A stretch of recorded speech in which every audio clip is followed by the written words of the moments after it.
Welcome to Toffee TV. The World Cup is on.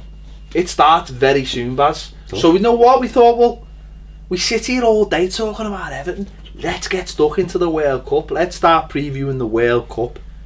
Because I get dead excited for the World Cup. I love it. Yeah. You look infused by the World Cup. I do. Baz. No, I do. I love the World Cup. I do. Honestly, I do. I'm a bit disappointed the games aren't through the night. I love it that like a late game. I do love that. But have you seen the first Saturday? Four games, isn't it? Said to Mrs. Yeah. Make some plans on that Saturday, because you ain't seeing me. Nope, I'm not moving. 4 games. No, I know what you mean by that. It's a bit nocturnal myself, and it is nice to have those games. But you know, I'd rather have the games at night, later at night, than in the day. But so be it. That's the way it is. That's just what it is. You know what I mean? But now I'm looking forward. It's a bit late to change it now. Yeah, and if they wanted reasons to it not being Russia, that wouldn't have been one. No. There was a few other ones, like hard drives that got smashed up. Yeah. But there you go. Group A is where we start. Yeah. Russia versus Saudi Arabia is the first game. June the 14th. Yeah. On a Thursday.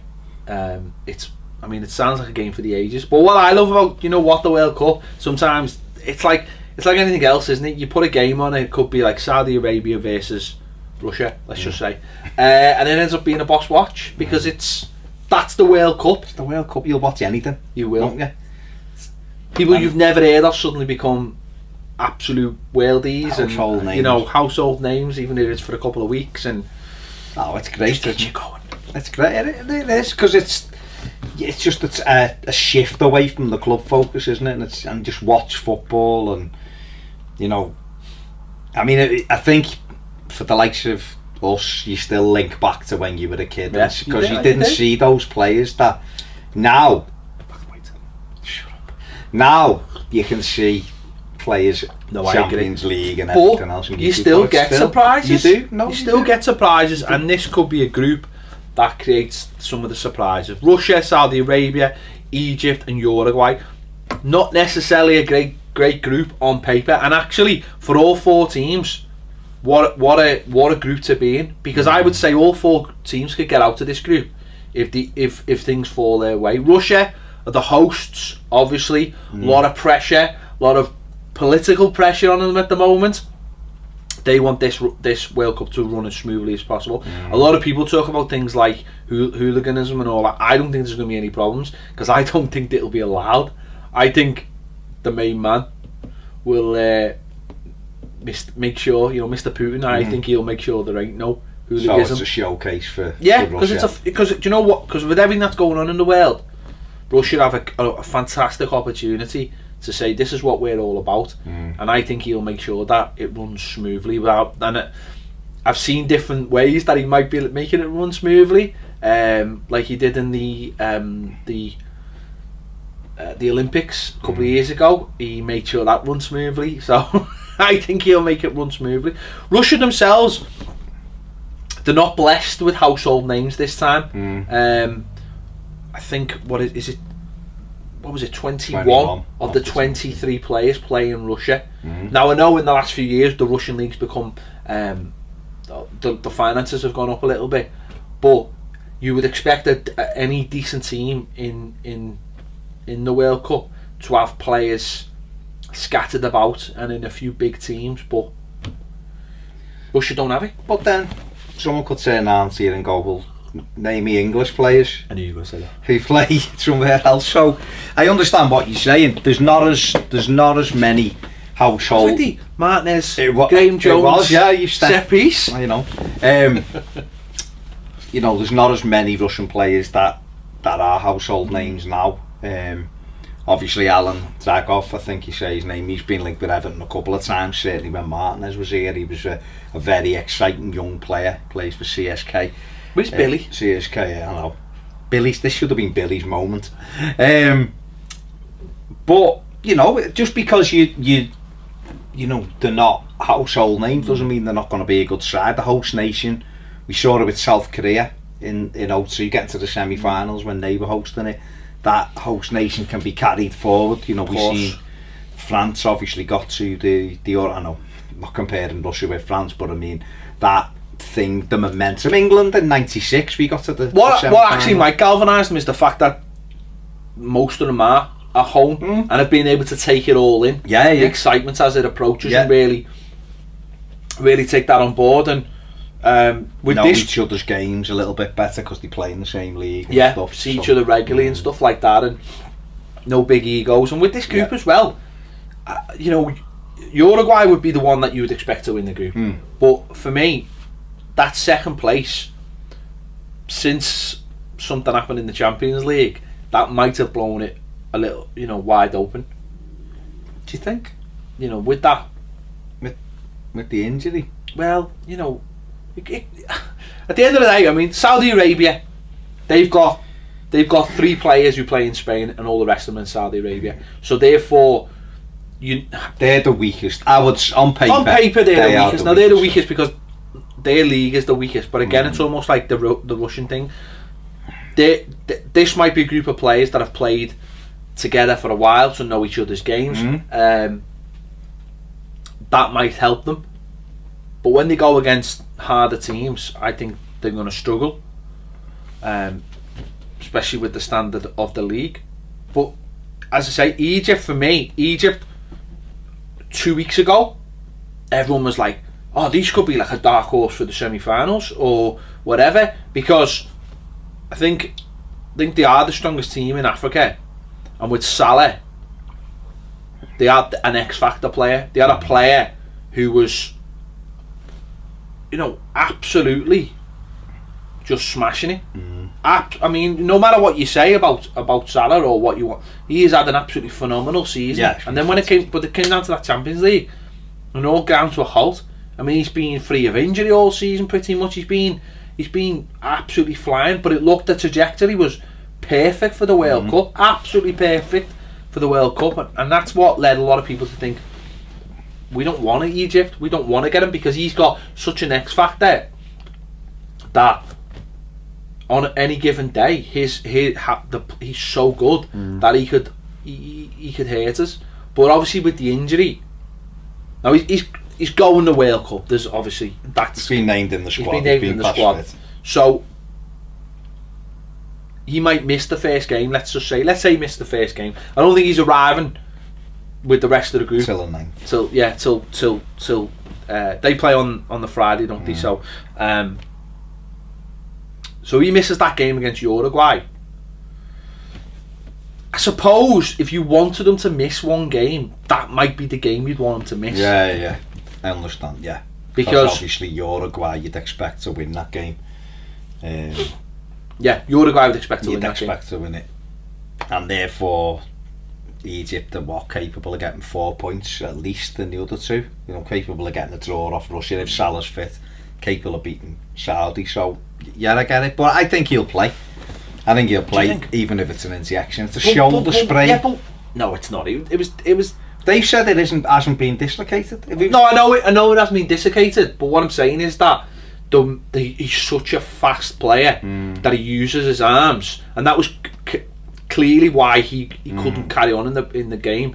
You know, he obviously there might have been like muscle fibres that have been pulled, haven't they? If he's in a lot of pain, like a serious lot of pain, well, he's not going to be risked, is he? That's what I'm saying. But if it's like that, he could have some injections. And I don't want to cast any aspersions on the Uruguayans, right?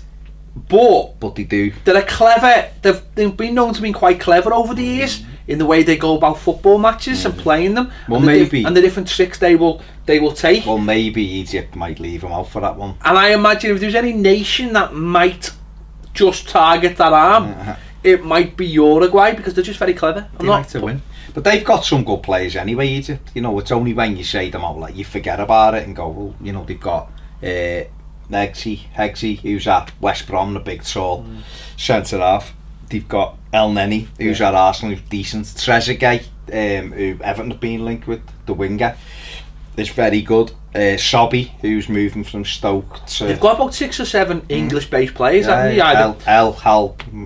Elamandi plays played for in the Premier Villa. League. He played in the Premier League, or Hull, he played in Hull. They've got a lot of English-based players, therefore they've got players who you know, just up to the English game, which because again, I know the days of Ibrahim Said are gone. It's 2018, but I still think we think a lot of these countries are soft touches. Whereas I bet you if you'd watched Egypt and the conditions they played in some of those group games, and especially that last game when the Salah scored the penalty in the last minute. You know, these are tough lads. These are tough lads, and playing in England will have helped the development of the football. So I think Egypt will be interesting in this group. I mean, Uruguay, of course, they've got Suarez up front. This is going to be. Do you think this will be peak Suarez? Yeah, because what is he, 30 now? Yeah. This is his moment, isn't it? This is his moment to shine. Might even be 31 actually. So this is probably going to be his last World Cup, depending on if he keeps himself fit. Obviously, he may, but it's his last one. His last World Cup. How that ended, and the World Cup before. You know, World Cup before, Ghana and balling the ball on the line. Last World Cup sent off by Chiellini. So obviously he's got an opportunity in this World Cup to just show what he's all about. Because when he just plays his football, he's a fantastic centre. Uruguay are an amazing. Well, they've got Cavani. He's up there with them. Uruguay are an absolutely amazing country. Yeah. I think they've got a population smaller than London. Yeah. They've got one major city. Smaller, yeah. One major city. And the players they produce, I mean, Suarez, Cavani, Jimenez, Golden, Atletico Madrid, one of the best defenders in the world by a mile. Golden is brilliant, absolutely brilliant. I mean, there's 4 players that would grace a lot of sides, and that's coming from a country, you know, that. But it does feel like this is almost like the last of the golden generation for. They had Forlan, didn't they, in the last one? Yeah, Forlan's gone now. He's gone. Wasn't he in the team of the tournament two ago? In Africa. He was amazing in South Africa. Brilliant. But no, you're right. They're coming to the end of that cycle. It'll be Cavani's last one as well. He's 30, so it'll be his last World Cup, you would think, or certainly the last World Cup when maybe he's at the peak of his powers. So, you know, you look at them and you think they should get through. I mean, last time out they beat England, didn't they? Suarez scored. Yeah. They beat England 2-1 and got out the group with Italy. So, you know, they're a tough nation. They've always been a tough nation. They're a tough nation with ability at the top end of the pitch in Suarez. It'd be interesting actually though, because I think in the last couple of years there was no weight of expectation on them, you know, and I think in this group they're clearly the favourites to go through. So that'll be interesting whether that weighs on them at all as well. They've got Gomez, they've got Torreira as well, who's faced at Sampdoria, who's linked with Everton over the week. So they've got good footballers, you know, and they know the way around that pitch and they know how to win. Tough as well. Yeah. Good defenders. That's what I meant. So they'll be a very interesting team because, as you just said, Cavani, Suarez are 2 of the best strikers in the world. Both had really good seasons, scored a lot of goals between them. So Cavani arguably might have had a better season than Suarez. Well, he probably has. Suarez dried. I don't know. He dried up a little bit this season. Still had 20 odd goals. Oh yeah, well, I mean it's Barcelona. Cavani had 30, didn't he? I think, or something. Yeah. I mean that's different because it's playing in PSG, but yeah, I mean it's the last big one. But this represents a chance for them to. I don't know, because this World Cup I can't put a favourite on it. Germany. See, but that's interesting. I understand why you say that, but at the same time, I understand why they're the favourites, but I can't. I wouldn't go. Oh, they'll absolutely. There's win Germany, it. Brazil, because it's Brazil. Yeah. But without Neymar, I don't think they're anything special. I don't know, Firmino, brilliant. Coutinho. Start games for them. Scores goals though. Gabriel Jesus was that game. I know, but it's whether they. We're not talking about Brazil anyway. No, I was just saying about the tournament. I was saying Germany, Brazil. You can't rule Spain out because they're and actually they're one that no one is looking at really. Everyone's like, yeah, but Belgium have got. Well, yeah. Let's not. So you don't know, but Uruguay could definitely get to quarter-finals, and then when you've got Suarez and Cavani up front, yeah, you've got. Who do you think's going to get out the group? I think Uruguay will win the group. I do, and then I think it's between Russia and Egypt, and it's really tough because I think Russia because they're the host nation. If they say they were to just draw with Saudi Arabia, massive pressure on them then to get out of it. I think Salah's key for Egypt because he's the one that puts the ball in the back of the net basically. Like I said, Trezeguet's really good. He's the one to look out for.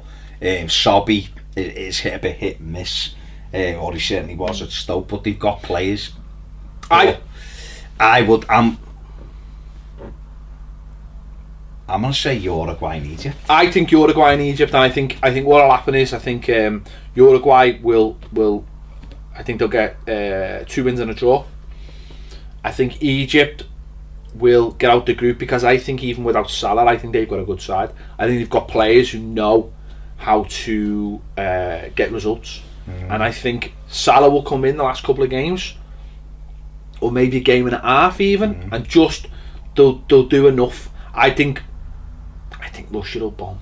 I think they'll be really this. I think the pressure might just be too much for them. Imagine they finish 4th. Oh my god. No, they'll finish. They've got big coats.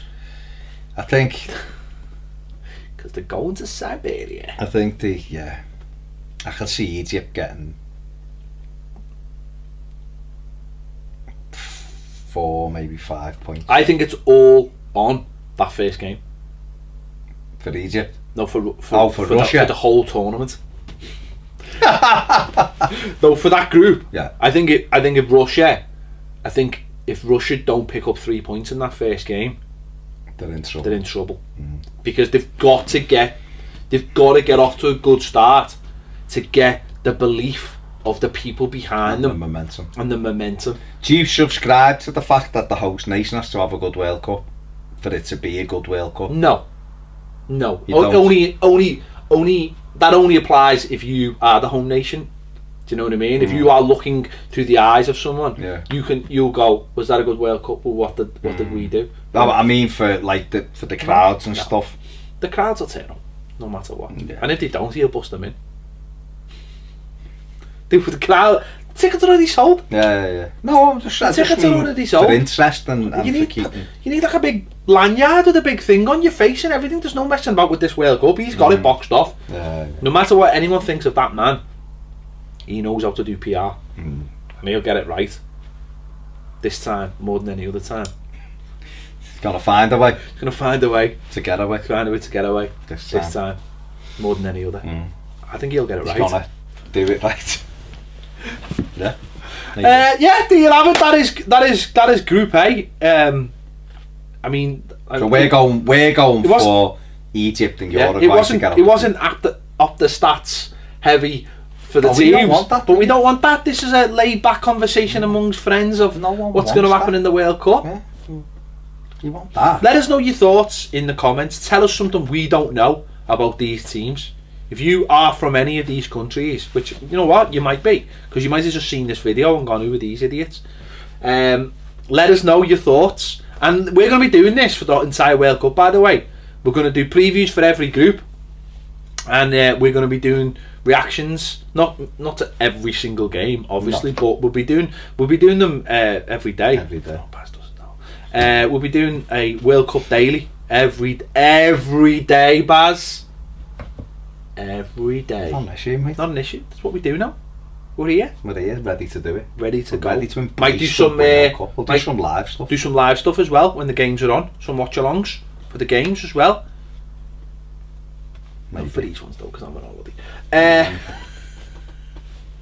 So yeah, give us your thoughts in the comments. If you haven't already subscribed, please do. You don't just have to be an Everton fan. You can be a lover of football. Because that's what we are. Lovers of football. Good job I added the football. Yeah. Yes. Especially for Russian viewers. there you have it. Thanks for watching. We'll see you later.